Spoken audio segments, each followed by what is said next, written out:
Hi guys, Shenzhen की एक बहुत ही प्यारी कंट्री है स्पेन। हमारे पास काफ़ी मैसेजेस आते हैं, कॉल्स आते हैं कि योगेश भाई स्पेन के टूरिस्ट वीज़ा के ऊपर एक प्रॉपर ब्रीफ एक वीडियो बनाइए इंडिया से, जिसमें ब्रीफली हमें बताइए आप कि क्या क्या डॉक्यूमेंट चाहिए, क्या प्राइसिंग होती है उसकी और क्या रिक्वायरमेंट्स होती है, हर एक चीज़ बताइए।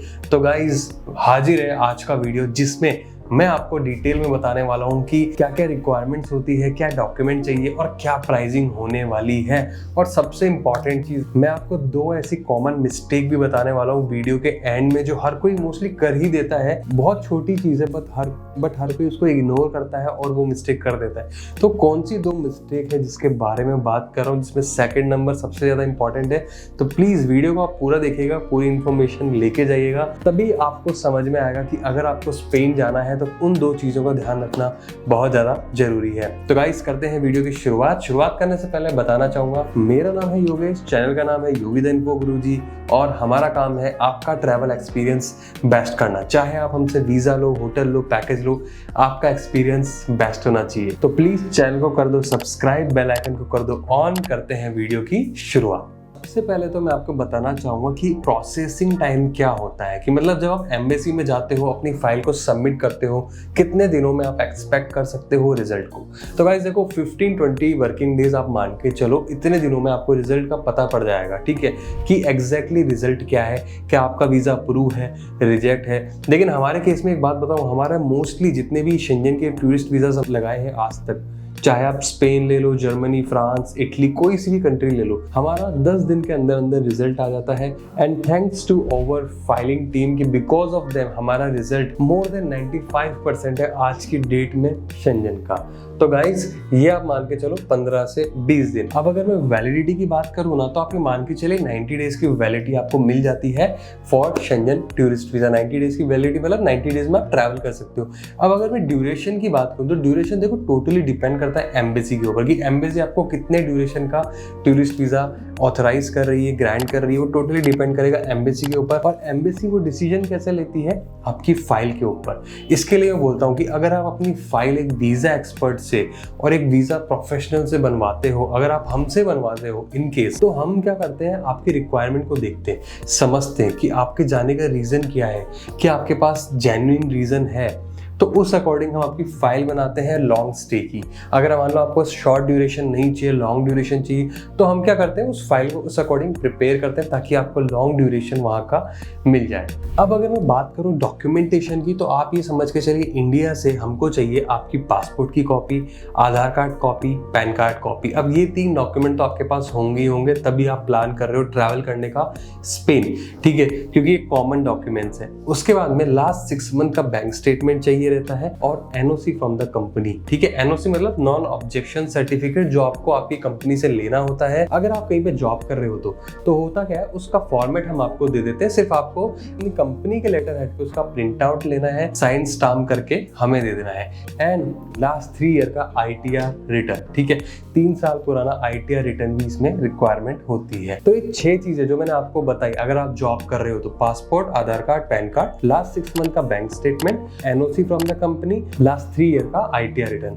अब अगर मान लो आपका खुद का बिजनेस, आप जॉब नहीं कर रहे हो, आपका खुद का बिजनेस रन कर रहे हो इंडिया में, तो एनओसी के बदले हमें चाहिए रहता है सेल्फ इंट्रोडक्शन लेटर, उसका फॉर्मेट भी हम आपको दे देंगे, और आपकी कंपनी के डॉक्यूमेंट्स लाइक जीएसटी सर्टिफिकेट या फिर एमएसएमई तो आपके पास होगा ही होगा, तभी आप बिजनेस रन कर रहे हो, तो ये डॉक्यूमेंट्स की रिक्वायरमेंट होती है। अब होता क्या, ये सारे डॉक्यूमेंट जब आप हमें देते हो ना, 3 तरह के फनल से गुजरते हैं। पहला प्रोसेस क्या होता है कि आप हमारी सेल्स टीम से बात करते हो, तो सेल्स टीम क्या करती है, वो डॉक्यूमेंट को रिव्यू करती है, चेक करती है कहीं कोई मिसिंग तो नहीं है या फिर कोई इनकम्प्लीट डॉक्यूमेंट तो नहीं है। फिर वो डॉक्यूमेंट जाते हैं फाइलिंग टीम पे, और वहां पे होता है सारा काम। मतलब वहां पे आपकी फाइल बनती है, जैसे कि cover letter, itinerary, hotel, flight, dummy, insurance, और सबसे इंपॉर्टेंट आपको अपॉइंटमेंट दिलाते हैं स्पेन की। देखो अपॉइंटमेंट के मामले में ना, एक बार आप हमारे ऑफिस आ जाओ, हम आपको दिखाएंगे अपॉइंटमेंट की बाकायदा हमारी टीम बैठी हुई है, जो आपको अपॉइंटमेंट में बहुत हेल्प करती है। मतलब ये समझ लो, काफी लोगों को हमने देखा है कि अपॉइंटमेंट्स तक नहीं मिलते हैं, बट हम उनको अपॉइंटमेंट भी दिलाते हैं, वो भी अर्ली के। ऐसा नहीं कि अपॉइंटमेंट जो मिल रहे अर्ली के भी दिला देते हैं समटाइम्स। तो फाइलिंग टीम क्या करती है, आपकी पूरी फाइल बनाती है, एक डॉक्यूमेंटेशन की एक फाइल बनती है, वो फाइल को भेजा जाता है सबमिशन टीम के पास। सबमिशन टीम क्या करती है, फाइनल रिव्यू करती है, इसको चेक करती है कि क्या जो फाइलिंग टीम ने डॉक्यूमेंट बनाए हैं क्या वो परफेक्ट बनाए हैं, क्या कवर लेटर परफेक्ट बना है, क्या आइटनरी परफेक्ट बनी है। बिकॉज ये सारी चीज़ें ना एक दूसरे से अलाइन होती है, एक दूसरे से जुड़ी हुई होती है। कल को डेट्स में भी ऊपर नीचे हो जाएगा ना कि मान लो आपकी ट्रैवल डेट आ रही है 3 मार्च और कवर लेटर में आपकी ट्रैवल डेट डली हुई 5 मार्च की, आइटनरी में आपकी ट्रैवल डेट डली हुई है 7 मार्च की। तो आप समझ रहे हो एक दूसरे से अलाइन नहीं है डॉक्यूमेंट्स, और वो जब अलाइन नहीं होते ना तो फाइल रिजेक्ट हो जाती है। इसके लिए हमने क्या किया हुआ ना, 3 जगहों से आपकी फाइल को गुजरना पड़ता है, तब जाके कहीं पे सबमिशन होता है, तब जाके कहीं हम आपको फाइल देते हैं कि सर अब ये फाइल कंप्लीट है। इसी के लिए हमारा रेशियो जो है मोर देन 95% है आज की तारीख में इंडिया से। Not only for Spain, Schengen में कोई सी भी कंट्री उठा लो सर, नीदरलैंड उठा लो, नॉर्वे उठा लो, आपका जर्मनी उठा लो, कोई सी भी कंट्री उठा लो, मोर देन 95% का रेशियो लेके चलते हैं। देखो 100% इस फील्ड में ना कोई नहीं दे सकता, कोई भी, मतलब कोई भी नहीं। अगर कोई आपको 100% बोल रहा है तो मतलब वो झूठ बोल रहा है। आपसे सीधी सिंपल सी बात बोलूंगा, घुमा फिरा के नहीं बोलूंगा। हम ये भी नहीं बोलते कि हमारे साथ लगाओ आपका 100% अप्रूवल होगा, नहीं। Approval rejection totally depends on embassy. लेकिन अगर आपकी फाइल को एक प्रॉपर वीजा एक्सपर्ट बना रहा है, अच्छे से बना रहा है, देख समझ के, प्रॉपर गाइडेंस के साथ में, जिसका एक्सपीरियंस है काफी सालों का, तो आपकी फाइल के अप्रूवल होने के चांसेस बढ़ जाते हैं। ऐसा नहीं अप्रूव हो जाएगी, अप्रूवल के चांसेस बढ़ जाते हैं। अब अगर मैं आपको प्राइसिंग की बात बताऊं तो सर हम बहुत रीजनेबल प्राइस चार्ज करते हैं इंडिया से।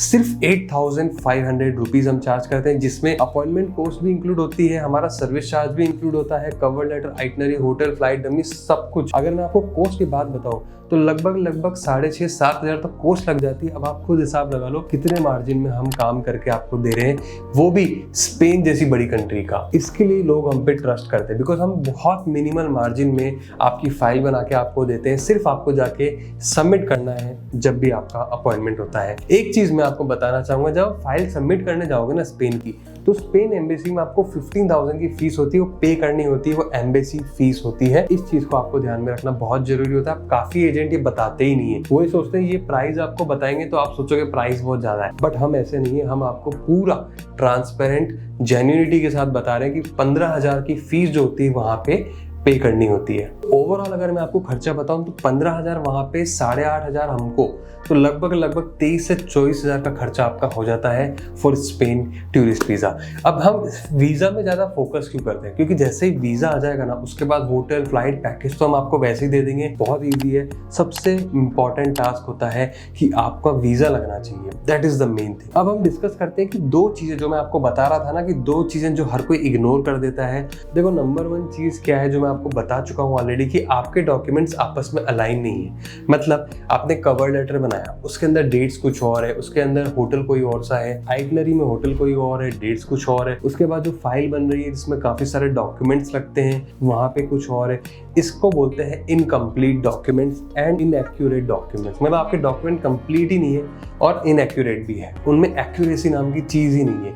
और ये छोटी चीज है, इसको ध्यान से अगर करा जाए ना तो इजीली किया जा सकता है, लेकिन हर कोई इसको इग्नोर कर देता है। सेकंड और सबसे इंपॉर्टेंट थिंग, जो बैंक स्टेटमेंट आप लगा रहे हो ना सर, उसमें बैलेंस होना चाहिए। ऐसे नहीं होता है कि कोई भी कंट्री का वीजा ऑफिसर आपका स्टेटमेंट चेक करे जिसमें 50,000 1 लाख रुपए हो और वो आपको वीजा ग्रांट कर दे। नहीं, वीजा रिजेक्ट हो जाएगा। Should be good balance. Good balance का मतलब आप अकेले ट्रैवल कर रहे हो तो कम से कम 15 से 20 लाख आपके अकाउंट में होने चाहिए। बिकॉज देखो आप जा रहे हो स्पेन जहाँ पे यूरो चलता है। अब यूरो में आपकी 7 दिन की आइटनरी है। ऑफ कोर्स वीजा ऑफिसर खुद सोचेगा यार इसके अकाउंट में तो इतने बैलेंस ही नहीं है, 7 दिन घूमेगा कैसे, खाएगा क्या, पिएगा क्या, तो मैटर करता है। तो ये छोटी छोटी चीजें जिसको हर कोई इग्नोर कर देता है। तो गाइज ये था वीडियो स्पेन के टूरिस्ट वीजा के ऊपर। आई होप आपको अच्छा लगा होगा। अच्छा लगा तो प्लीज लाइक कर देना यार, चैनल पे नए हो तो सब्सक्राइब कर देना।